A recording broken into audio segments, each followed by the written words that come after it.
Hola, ¿qué tal? Bienvenidos al programa Parlamento, donde repasamos lo que ha dado de sí la actividad de la Cámara Regional durante la semana. Este domingo el protagonista de nuestra entrevista es Manuel Marrero, portavoz del grupo Sí Podemos Canarias.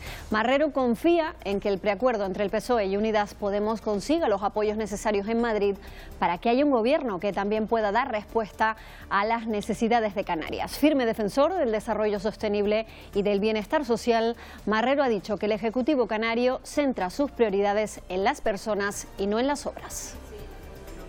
El gobierno ha intentado preocuparse más por las personas que por las obras, por ejemplo. Y esa es una cuestión fundamental, porque para mí es más importante que una persona pueda comer cada día, que una persona tenga empleo, que una persona pueda tener sanidad, educación, dependencia, que a lo mejor asfaltar un trozo de calle o poner 3 farolas en un barrio. Un 10% de los menores ha apostado alguna vez en locales o a través de Internet. Los diputados y el Gobierno se imponen la tarea de establecer medidas para frenar las apuestas. Entre ellas está la de limitar las licencias a estos negocios o la de aumentar las sanciones. Canarias ha acudido a la Cumbre del Clima para contribuir a reducir las emisiones de CO2 en un 55% de aquí a 10 años. Es uno de los retos que se han impuesto los asistentes a esta cita mundial, con importante presencia de representantes canarios.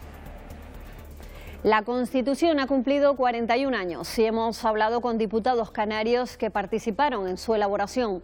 Los constituyentes apuestan por definir mejor las competencias de las comunidades autónomas y por garantizar que pueda gobernar la fuerza más votada sin pactar.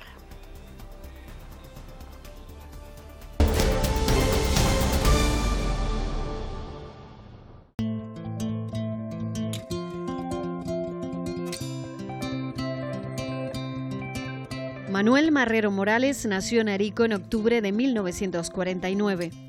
Yo me vine a La Laguna a vivir desde el año 61 a estudiar y actualmente vivo en la zona de Tacoronte, en La Caridad exactamente. Ha sido profesor, periodista y sindicalista. Actualmente está jubilado.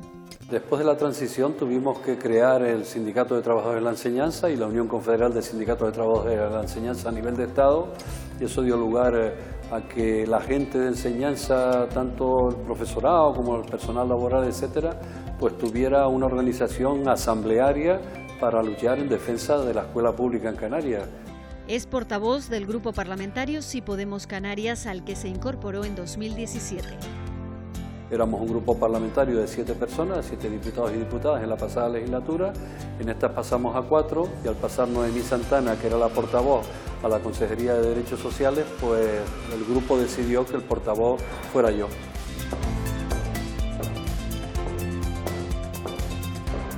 Bueno, estamos en una situación abierta ahora mismo, pendientes de si finalmente Pedro Sánchez consigue esos apoyos para ser presidente del gobierno, y sería, si lo consigue, el primer gobierno de coalición, ¿no?, entre el Partido Socialista y Unidas Podemos. Pero está claro que no va a ser sin dificultades, porque esas alianzas que está buscando el futuro y posible presidente ya en las negociaciones han presentado algunos escollos. Mucha gente se pregunta si ese gobierno puede tener un recorrido, digamos, estable, ¿no? Yo estoy convencido del primer problema va a ser el configurar el apoyo para la sesión de investidura, y luego la segunda parte vendría en la aprobación de unos presupuestos. Si ambas cosas se produjeran, creo que vamos a tener gobierno estable para toda una legislatura, porque mire, ahora mismo se está gobernando por parte del Partido Socialista con unos presupuestos de Montoro del año 16, por tanto, si se llegara a conformar el gobierno, que es lo primero, y yo estoy convencido de que primero las elecciones pasadas fueron absolutamente innecesarias, porque encima tanto el Partido Socialista con su pérdida de 3 diputados como nosotros con la pérdida de 7, pues hemos perdido globalmente entre ambas formaciones 10 diputados y diputadas que nos hubieran facilitado aún más la legislatura y la investidura. Pero no obstante, estamos en la situación que estamos. Creo que ha habido la oportunidad, está viendo, de formar este gobierno, de formar un gobierno de coalición, que desde la época de la República sería el primer gobierno de coalición, por lo menos en lo que va de democracia en estos momentos.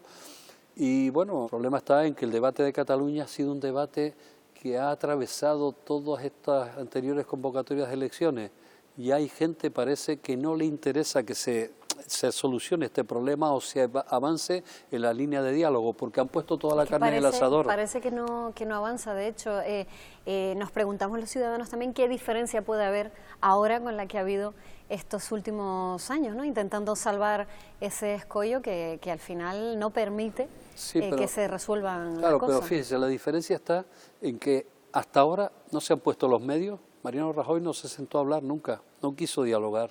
Por tanto, Pedro Sánchez, en este tiempo de debilidad del gobierno gastado después de la moción de censura a Mariano Rajoy, pues no ha tenido la capacidad para llegar a este asunto. Por tanto, yo creo que la gran apuesta en estos momentos no es tanto negociar condiciones previas, que parece que un sector de Esquerra Republicana tampoco está porque haya que negociar unas condiciones previas, sino porque se facilite la investidura y a continuación pueda haber esa negociación en una mesa política entre partidos políticos, porque el problema de Cataluña se ve que no lo han resuelto los jueces, lo que han hecho es colocar a unas personas en la calle y a otras en la cárcel, y tampoco se ha puesto el medio político, que es una mesa donde se pueda hablar del asunto largo y tendido, se busquen dentro de la Constitución y de la legalidad las posibilidades de encuentro, de diálogo, de salir adelante, y sobre todo que de alguna manera Cataluña, como otros lugares del Estado, sean lugares donde avancemos en el estado del bienestar, que es lo que le preocupa a la gente en general. O sea, no a todo el mundo le está preocupando en primer lugar la independencia,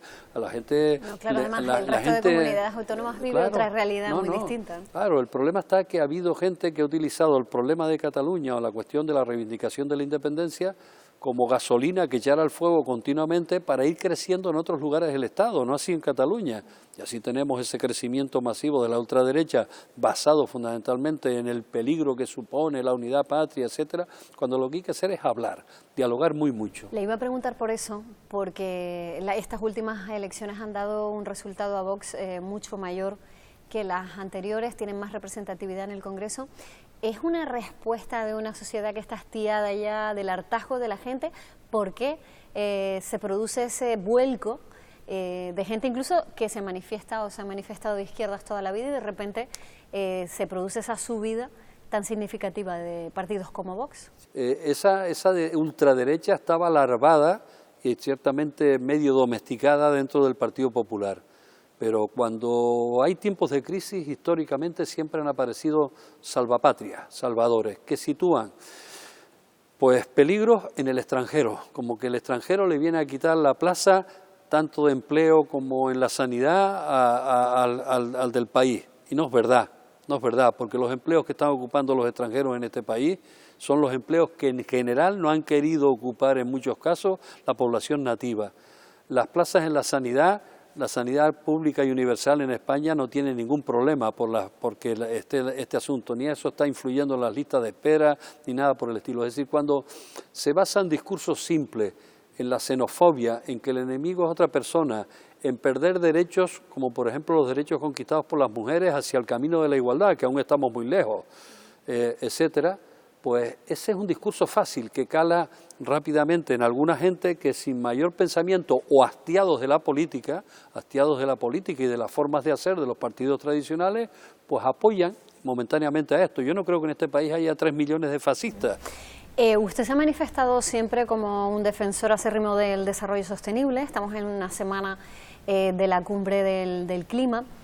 Pero la cuestión es que países que son claves, que son potencias económicas muy importantes, no van a estar presentes o no han estado presentes en esta cumbre tan importante. ¿Realmente se puede seguir remando en favor de la sostenibilidad, del medio ambiente, cuando no se suman los grandes? Mira, es que cuando estamos hablando de sostenibilidad, estamos hablando también de necesidad de cambiar el sistema productivo. Es decir, no podemos continuar con estas emisiones de carbono que tenemos en los países ricos. Los países en desarrollo, los países pobres, no están emitiendo tanto carbono. Es decir, son los que a los que le compran cuota a los países ricos. Es decir, que nuestro desarrollo, tanto en Europa como en América del Norte en general, ha sido gracias a contribuir a la devastación del clima en estos momentos. Es decir, eso por un lado. Y por otro lado, pues está China, está Estados Unidos, está la India, es decir, por un lado países emergentes con la economía creciendo y otros que no quieren que se les cuestione en absoluto su statu quo. Por tanto, Estados Unidos, su representante actual, Donald Trump, ni siquiera viene a Europa en estos días a hablar de la OTAN, pero no viene a la cumbre del clima. Es un desprecio absoluto a lo que significa el futuro del planeta. Yo espero que su electorado en Estados Unidos llegue al final a la convicción de que este señor es un peligro para el planeta, en el sentido de que no pone en cuestión que esto es una evidencia científica absolutamente incontestable de que tenemos que reducir las emisiones de carbono para no seguir calentando tanto la atmósfera y para poder tener vida a la gente de las siguientes generaciones. Educación. Estas semanas también se ha hablado aquí en el Parlamento, en comisión, de la desaparición de las escuelas unitarias, de esas 160 escuelas que se han cerrado. Y se ha defendido, sin embargo, ese modelo de educación porque es el que garantiza más éxito, ¿no? Entonces es contradictorio, pero es cierto que es verdad que el modelo de sociedad donde los padres también se trasladan a las ciudades a trabajar y lo que exigen o necesitan es que sus hijos estén más cerca de sus lugares de trabajo que de sus casas incluso, ¿no? Sí, no, yo de este tema, pues el otro día cuando planteé la comparecencia a la consejera de Educación es porque me preocupaba que tuviéramos que tener la suficiente sensibilidad en el gobierno para que las escuelas unitarias que siguen existiendo en Canarias estén protegidas. Es decir, el modelo de escuelas unitarias es un modelo de éxito.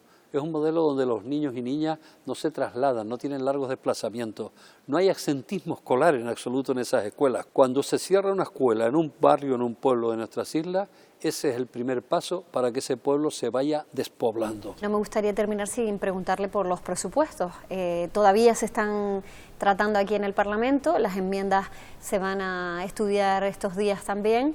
Y bueno, son unos presupuestos que el nuevo gobierno, este gobierno de Pacto de Progreso, ha definido como muy sociales, han puesto muchos esfuerzos en esa parte social, pero que tampoco va a ser fácil de realizar, ¿no?, de hacer posible. Sí, no, los presupuestos, una cosa es dirigirlos, cambiar de dirección los presupuestos a como estaba ocurriendo. Este gobierno ha intentado preocuparse más por las personas que por las obras, por ejemplo.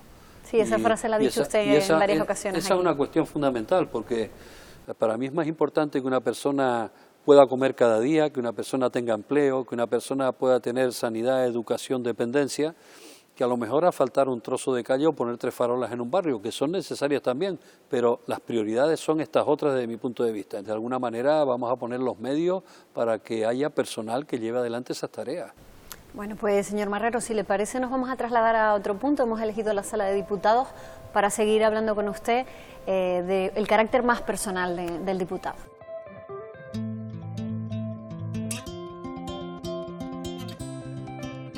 Usted es profesor, también es periodista y sindicalista jubilado, y además sigue ejerciendo, porque aunque esté jubilado, está ahora aquí en el Parlamento. Ha tenido tiempo para todo, Manolo Marrero, ¿no? Sí, bueno, es que cuando uno ya tiene 70 años recién cumplidos, pues la vida ha sido muy larga hasta cierto punto y ha tenido uno la suerte de hacer a lo largo de toda la vida lo que más me ha gustado, que ha sido trabajar en la enseñanza, luchar por la escuela pública y en estos últimos momentos luchar por los intereses de la sociedad canaria en general.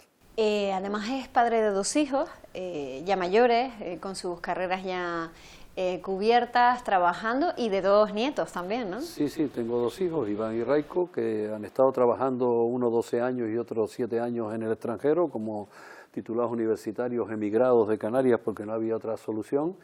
Y tengo 2 nietos también, en este caso, Andrea y Leo, de mi hijo Raico.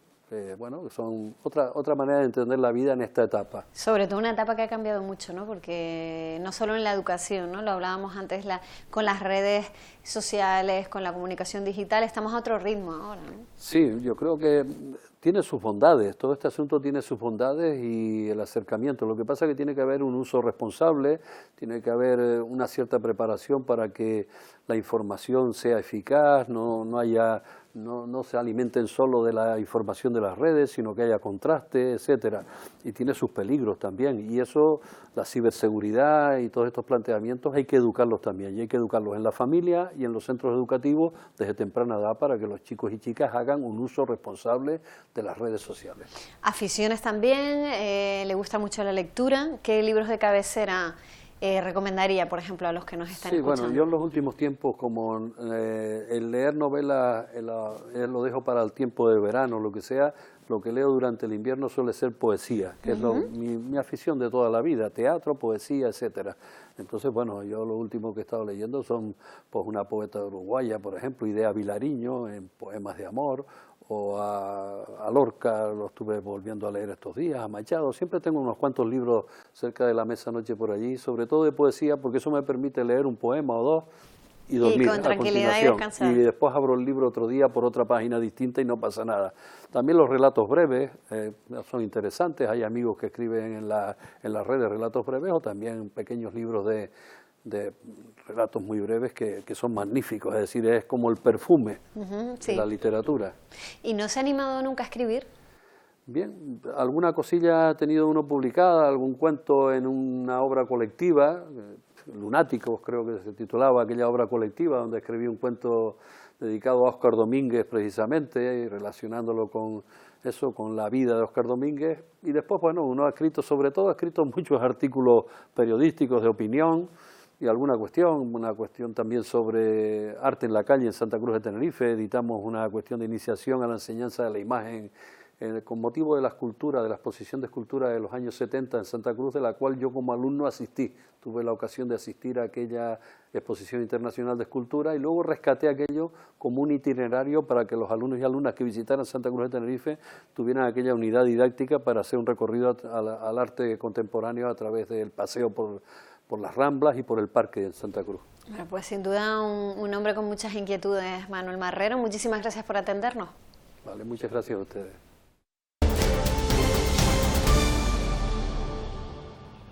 Preocupación entre los diputados y también en el Gobierno por el auge de las apuestas entre los jóvenes. Un 10% de los menores ha apostado alguna vez en locales o a través de Internet. Entre las medidas que se proponen para frenarlo está la de limitar las licencias a estos negocios o la de aumentar las sanciones. El Gobierno lo define como un grave problema social y de salud pública, con especial presencia de locales en barrios obreros. Urge actuar, insisten, desde varios ámbitos. Reflexionar sobre el funcionamiento de los medios de control y de la necesidad de una regulación que endurezca las sanciones. Ahora, como saben, las acciones, si se considera una sanción grave, tiene una multa de entre 1.000 y 10.000 euros. Quizás no sean sanciones demasiado elevadas y también tendremos que estudiarlas. Una preocupación compartida por los grupos. Ser más exigente en los controles, por ejemplo, en el uso de las tarjetas de créditos, que se establezcan obligatoriamente sistemas de verificación. Cobra especial importancia que haya un mayor control de este tipo de apuestas, pero también es importante que haya concienciación, que se trabaje en la prevención. ¿Cómo se habla de que puede ser la heroína de nuestro tiempo, en ese nivel de adicción? Y cuando hablamos de la heroína, hablamos de cómo o qué significó la heroína en los años 80. Podría ser una iniciativa importante suspender las autorizaciones administrativas que las da la comunidad autónoma hasta que legislemos. ¿Se puede hacer? Muchos se inician en juegos gratuitos, donde el dinero todavía no es importante, pero que en poco tiempo se convertirán en jugadores de apuestas. Con todos nuestros niños y niñas sentadas ante la televisión, con grandes jugadores de los que todos llevan la camiseta, recomendándoles que apuesten. Esto es una vergüenza. Instar al Gobierno de la Nación que apruebe una regulación de la publicidad del juego de azar y apuestas electrónicas de ámbito estatal similar a la del tabaco y el alcohol. En Canarias existen 37 casas de apuestas que, según nuestra normativa, pueden ubicarse a tan solo 50 metros de los centros escolares. Por eso el Parlamento propone que se cambie la ley. Los juzgados canarios tramitaron en 2018 480 diligencias por agresión sexual, 47 de ellas a menores. Dato que ha ofrecido el consejero de Administraciones Públicas, Justicia y Seguridad, Julio Pérez, en comisión parlamentaria. Pérez admitió que en este ámbito queda mucho por hacer. Se pone de manifiesto un incremento notable, porque en el año 17 se incoaron 321 diligencias previas, de modo que si comparamos el 18 con 17 ha habido un 52% de aumento. Además, el consejero de Administraciones Públicas, Justicia y Seguridad respondía a las preguntas sobre procesos selectivos celebrados. El consejero ha asegurado que la publicación de las notas se prevé para la segunda quincena de este mes y que los nombramientos se van a realizar en el próximo mes de abril. Pérez también aseguró que en lo referente a la futura creación del Palacio de Justicia se va a poder realizar bajo el amparo de la Ley del Suelo, pese a que ésta sea modificada. El hecho de que la ley del suelo se se vaya a cambiar o no se vaya a cambiar, para nada afecta a que el Gobierno. Pero la cuestión no es si podemos cambiar, sino la situación de partida. No sabemos si el plan general va a aprobarse o no va a aprobarse, por lo tanto, actuaremos para cambiar el plan general, actuaremos cuando sepamos cuál es el plan general. El Gobierno transferirá a los cabildos 112 millones de euros del FEDECAN. Así lo ha anunciado este miércoles el consejero de Hacienda, Román Rodríguez, en comisión parlamentaria. Finalmente no serán retenidos 100 millones y transferidos 60, como se establecía en la propuesta inicial. Tras negociar con las corporaciones insulares, el Gobierno de Canarias afirma que transferirá a los cabildos 112 millones de euros del Fondo de Desarrollo de Canarias. Así lo anunciaba el consejero de Hacienda, Román Rodríguez, en comisión parlamentaria. El Grupo Parlamentario Popular insiste en que la ejecución hasta el momento o bien se desconoce o no es suficiente. En torno a una media del 55% de ejecución e incluso algunos cabildos, como el de Gran Canaria, en torno solo al 30%. Unos datos, por supuesto, muy preocupantes, más aún si tenemos en cuenta la situación de desaceleración económica y crecimiento del paro de nuestra comunidad. El diputado por el Grupo Mixto aludía a la falta de seguimiento en la gestión de los proyectos. El grado de ejecución de esos recursos, no hay ni siquiera un avance, ni una aproximación, no se hace un seguimiento administrativo de esos proyectos. Es una pregunta que me gustaría conocer, insisto, por desconocimiento, y me gustaría si me lo puede aclarar. Desde la agrupación socialista Gomera proponen que este fondo se reconfigure para cumplir con los objetivos marcados. Este fondo es muy necesario, pero sí proponemos que ante cualquier modificación pues se tenga en cuenta a la FECAI y a la FECAN, porque son los representantes de las administraciones más afectadas. Desde Sí Podemos Canarias plantean que esa reorientación de los fondos sea para políticas sociales y medioambientales. Que en un diálogo con cabildos y ayuntamientos se llegue al acuerdo de esa reorientación necesaria en Canarias en estos momentos, porque este Gobierno en su hoja de ruta tiene marcado en primer lugar las políticas sociales. Desde Nueva Canarias ponen en duda que el fondo, tal y como se originó, cumpla con los compromisos de diversificación económica y creación de empleo. Como Grupo Parlamentario de Nueva Canarias seguimos siendo críticos con el FEDECAN. El pacto de gobierno obviamente no está solo lo que nosotros queremos o no todo lo que nosotros queremos, sino la parte que hemos podido pactar. El Grupo Nacionalista recordó que el fondo nacía con el objetivo de que se fuera evaluando según las necesidades y tiene instrumentos para su propia modificación. El FEDECAN tiene instrumentos para modificarse, siempre de acuerdo con la FECAI y la FECAN. Si eso es así, cualquier modificación en el concepto del FEDECAN, nosotros efectivamente también lo apoyaremos. Desde el Grupo Socialista afirman que se debe evaluar y debatir los objetivos cuando los datos lo permitan. En cuanto a la evaluación y seguimiento del FEDECAN, la evaluación de las políticas públicas, si realmente se han conseguido los objetivos perseguidos de diversificación económica, cohesión territorial y social y creación de empleo. El consejero ha asegurado que finalmente no serán retenidos 100 millones y transferidos 60, como era la propuesta inicial. Vamos del año 19 a transferir en torno a 112 millones de los 160, cuando ellos habían aceptado que transfiriéramos solo 60. Duplicamos la cantidad, porque a ellos les viene bien y a nosotros no nos daña en la situación de las cuentas públicas. En cuanto a lo ejecutado hasta el momento por los cabildos, el consejero ha asegurado que se debe esperar hasta el próximo año para tener datos exactos, pues 6 de los 7 cabildos han solicitado una ampliación en el plazo de las justificaciones. Rodríguez afirma que es voluntad del Gobierno conceder las ampliaciones si las peticiones pertinentes cumplen con los requisitos jurídicos. El relevo generacional en la agricultura ha sido uno de los asuntos tratados esta semana en la Comisión de Agricultura. La consejera ha dicho que estudiará la propuesta de Nueva Canarias de crear un banco de tierras con el objetivo de promover que los terrenos que están abandonados puedan ser explotados por jóvenes. En esta comisión también se abordó la situación del tomate, de la papa y de la aloe vera. Alicia Van Ostende ha respondido que el Gobierno prepara un plan estratégico para mantener las ayudas comunitarias del POSEI ante la previsible salida de Reino Unido de la Unión Europea.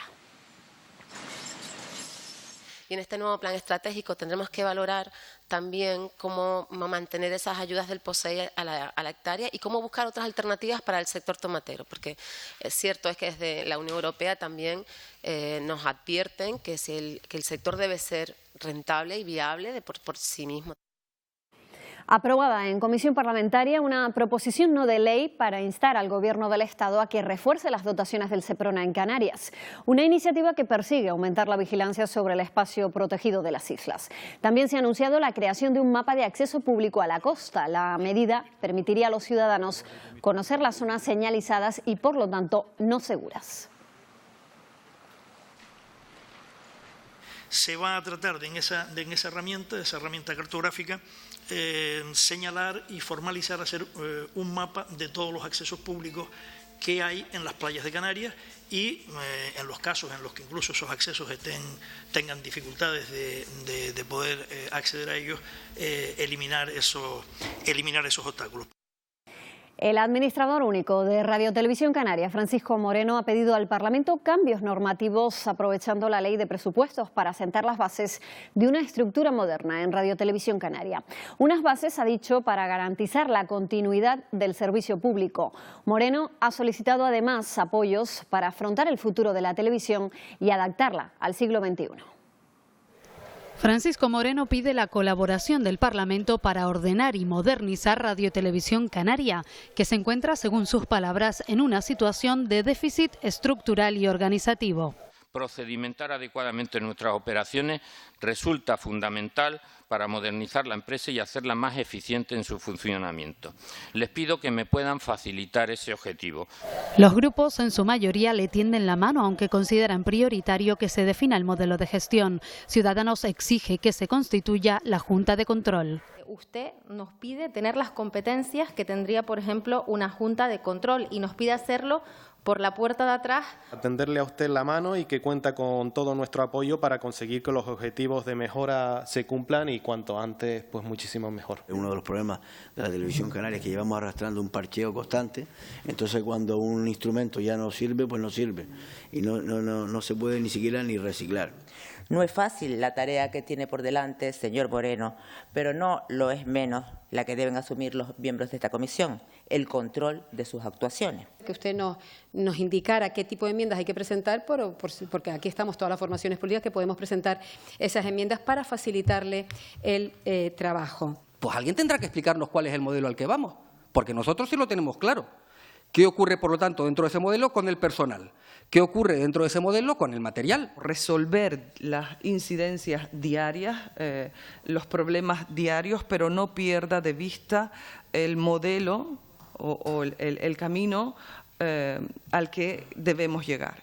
Entre sus prioridades, Moreno ha citado también la agilización de las contrataciones, la reorganización de la estructura de gestión y el convenio colectivo. Los días 10 y 11 de este mes se va a celebrar el último pleno del año. Para enero, los portavoces parlamentarios ya han fijado la fecha de la primera sesión plenaria que abordará por primera vez el informe del comisionado de transparencia. Hemos acordado para el mes de enero habrá un pleno extraordinario, el día 22, todavía no está convocado de forma oficial, pero se los adelanto. Irán varios asuntos que están pendientes de tramitación y sobre todo lo más importante que hemos decidido que el informe del comisionado para la transparencia se vea en pleno. Canarias ha acudido a la Cumbre del Clima para contribuir a reducir las emisiones de CO2 en un 55% de aquí a 2030. Es uno de los retos que se han impuesto los asistentes a esta cita mundial con importante presencia de representantes canarios.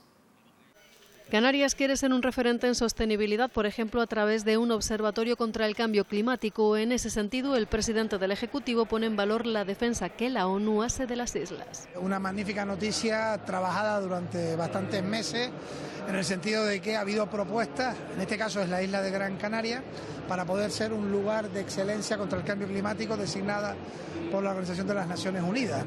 Lo ha dicho en su participación en la Cumbre del Clima que se desarrolla en Madrid, a la que asisten otros destacados dirigentes y empresarios canarios. Ese compromiso de Naciones Unidas, ese contrato social con la humanidad para no dejar a nadie atrás en esa 2030. Y el Gobierno de Canarias está comprometida con la Agenda 2030. Cuando hablamos de la política europea de lucha contra el cambio climático, o se hace con las regiones y se hace con las administraciones locales, o va a ser muy complicado. Hay que pensar globalmente. El año pasado ya tuvimos un decrecimiento neto de un 6% en nuestra huella de carbono.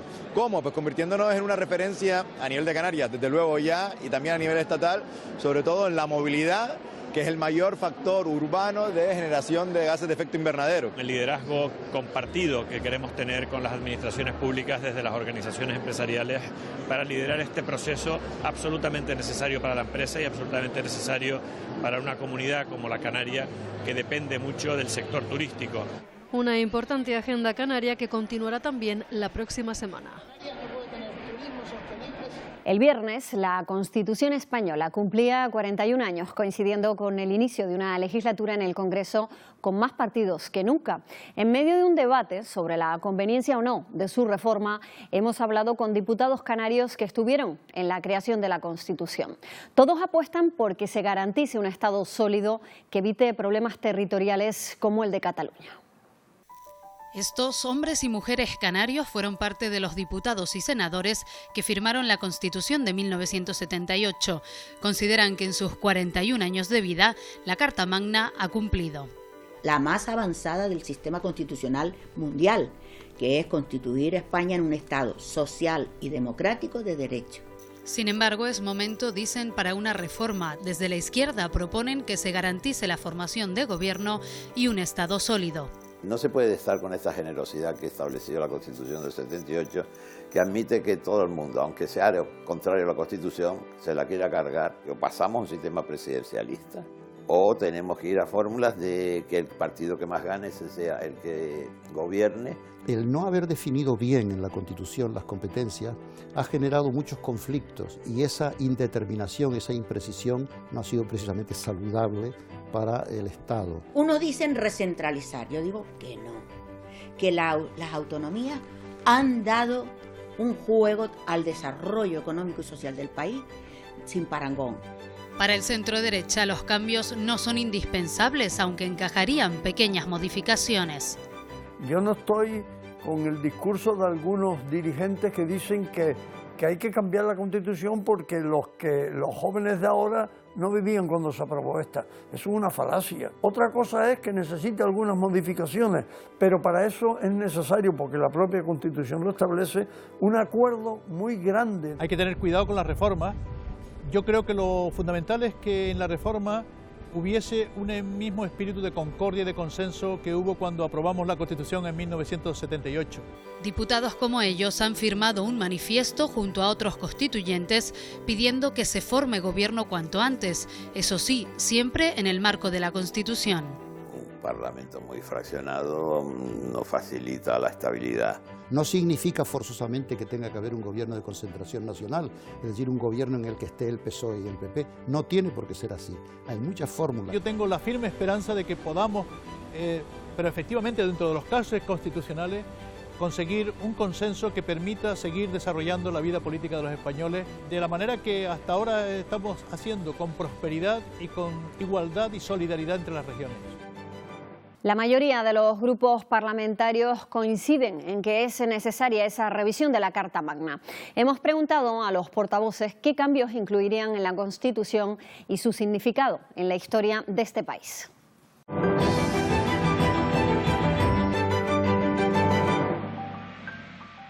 Que hay que reformarla para fortalecerla, no para que otros aprovechen para querer destruir este proyecto de convivencia común. Es un documento que habría que modificar en algunos aspectos. No estamos en el mejor momento. Sí, yo creo que después de 40 años es necesario que la Constitución se modifique, es necesario el consenso. Que nuestra Constitución sea un elemento vivo, un elemento que se adapte al tiempo, a los momentos y a las necesidades de la sociedad. Más que hablar de modificación, tendríamos que saber qué modificación es la que se quería hacer, y desde el Partido Popular entendemos que en este momento no procede ninguna. Ahora, ¿existe el consenso y la tranquilidad política en estos momentos en España como para que se plantee esa posibilidad? Pues parece que no, ¿no? Es cierto que la sociedad avanza mucho más rápido que las normas y es cierto también que cuesta actualizar una norma, por lo tanto es evidente que la Constitución requiere una reforma.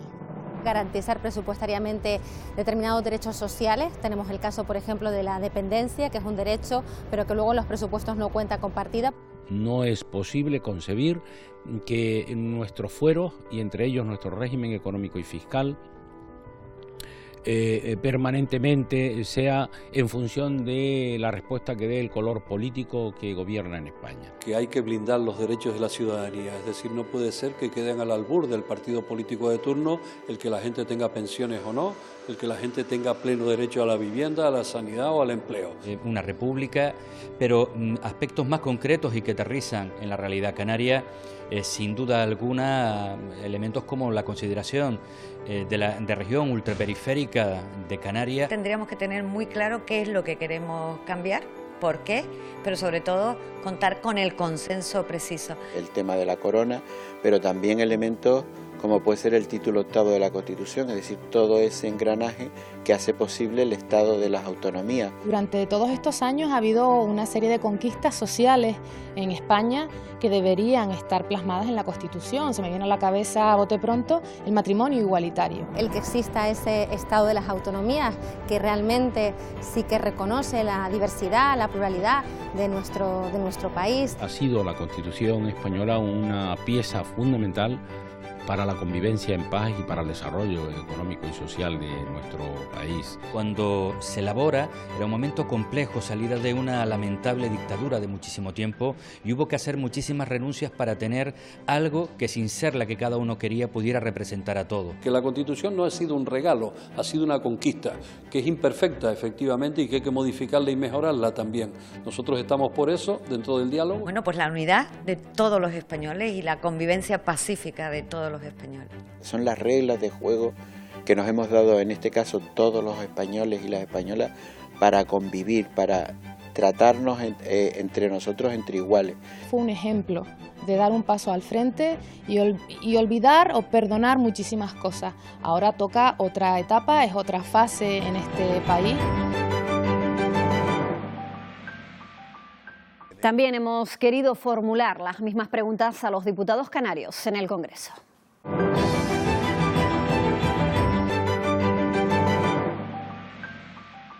Sí, en todos aquellos artículos que nos permitan blindar mejor nuestros derechos. Creo que cualquier planteamiento u objetivo de reforma que puede ser entendible debe reunir al menos el mismo consenso que reunió el 78. Creo que sí, que el 135 supuso una gran pérdida de soberanía, mucho más que las comunidades autónomas que están concebidas como nacionalidades y regiones, y que sí que deberíamos no supeditar todas las políticas a la deuda, porque eso deja a gente fuera. Ahora no es el momento de reformar la Constitución por la amenaza que tenemos en este país. Lo que pasa que creo que no se dan las mayorías, hay que darse cuenta que para cambiar la Constitución hacen falta mayorías reforzadas, eso solo lo tendría una unión del PSOE y el PP, y el ambiente político no parece que sea adecuado para la modificación de la Constitución. Ya en su momento la Constitución tenía deficiencias que todo el mundo entendió que eran salvables para garantizar la convivencia. Ahora ya toca adaptar la Constitución a la realidad del Estado español. Blindar en la Constitución el sistema público de pensiones. Yo creo que la posición de nuestra comunidad autónoma podría mejorar, garantizando y asentando en ella fundamentalmente un mayor reflejo de lo que significa nuestro régimen económico y fiscal, que ya se encuentra, para buscar mecanismos que incorporen a ese régimen económico y fiscal nuestra posición en la Unión Europea. La igualdad real y los derechos fundamentales pueden estar mejor garantizados, y otros que no se consideran fundamentales, como el derecho a la vivienda o el derecho a la salud, que están en este segundo tramo de derechos que no se pueden exigir ante un tribunal de justicia, se deben fortalecer para fortalecer lo que dice la propia Constitución en su artículo 1. Yo creo que hay un consenso amplio sobre todo lo que tiene que ver con la sucesión de la corona. Desde blindar derechos sociales nuevos en este país, a considerar el tema de las especificidades de Canarias, lo de región ultraperiférica, y que ya está en la Constitución Europea. Las singularidades canarias deben estar reconocidas en la Constitución, y es el momento además de hablar del modelo territorial. Ha dado el mejor marco de convivencia pacífica a lo largo de 40 años, que nos ha permitido crecer en derechos y en libertades. Ha dotado a nuestro país de los 40 años de mayor crecimiento y estabilidad de la historia, y el resultado, con sus luces y sus sombras, es positivo. Creo que ha tenido mucho valor como texto de consenso, aunque es evidente que tiene algunas contradicciones internas. El espíritu de la transición ha querido transmitir un espíritu de concordia entre los españoles, pero creo que aquellos nacionalistas a los que se les concedió ciertas cuotas de autogobierno con ese título octavo de la Organización Territorial del Estado, pues desde el primer momento han traicionado ese espíritu de concordia. Ha servido para la convivencia, sobre todo, para una España de tolerancia que miró hacia adelante y que permitió los grandes consensos y el desarrollo de muchísimos derechos sociales de la ciudadanía. Ha servido para garantizar la convivencia en una transición que se presumía más complicada de lo que fue. Y para terminar, les recordamos que la Cámara abre sus puertas todos los días a la ciudadanía. Esta semana ha recibido varias visitas. Una de ellas ha sido de los alumnos y alumnas de primero de bachillerato del Instituto de Educación Secundaria Antonio González González de Tejina, en Tenerife. Los estudiantes han conocido el funcionamiento del Parlamento. El edificio permanece abierto, recuerden, al público con visitas guiadas todos los sábados por la mañana. Me sorprendió porque, a ver, es muy, por decirlo así, elegante y me gustó mucho. Cuando entré, porque nunca lo había visto, sino en la tele, pero no me imaginaba que fuese así. Nos ha parecido muy interesante, hemos aprendido más sobre quiénes son los nuevos representantes. Nos vamos ya, pero saben que pueden seguir informados en los telenoticias, en nuestra página web rtvc.es y en nuestras redes sociales. Que tengan ustedes una feliz semana. Adiós.